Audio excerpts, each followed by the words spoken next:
I'm a 26-year-old woman, and until a few months ago, I thought I knew exactly who I was. That changed when I got a Facebook message from someone named Olivia, a 29-year-old woman who claimed we were long-lost sisters. At first, I thought it was one of those weird scams. You know, the ones where someone promises a fortune or claims to have shocking family secrets. But Olivia didn't ask for money or seem sketchy. Instead, she wrote about memories of a younger sister who was taken from her family years ago. I didn't take it seriously at first. It sounded crazy. Who gets kidnapped and grows up never knowing? But the details she included were specific. She mentioned a time frame that lined up eerily with my early childhood and claimed she had spent years trying to track me down. What really got me, though, was a picture she attached, a photo of her with a woman she said was our mom. The woman in the picture looked ...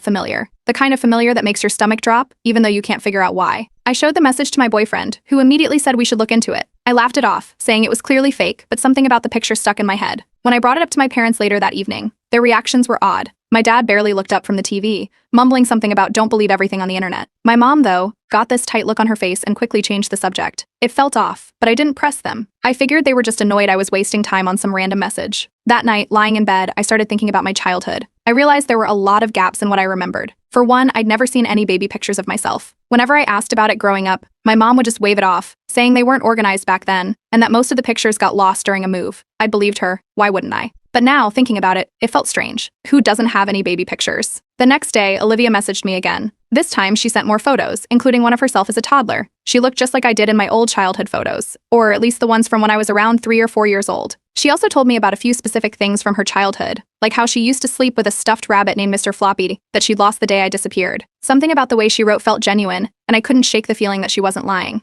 My boyfriend suggested I take a DNA test to see if there was any truth to her claims. When I mentioned it to my parents, they both dismissed the idea. My mom called it a waste of time, and my dad just muttered something about not stirring up drama. Their reactions made me more suspicious than ever. Why were they so against something as harmless as a DNA test? That's when I started digging. I pulled out my birth certificate, something I hadn't looked at since I applied for my first job.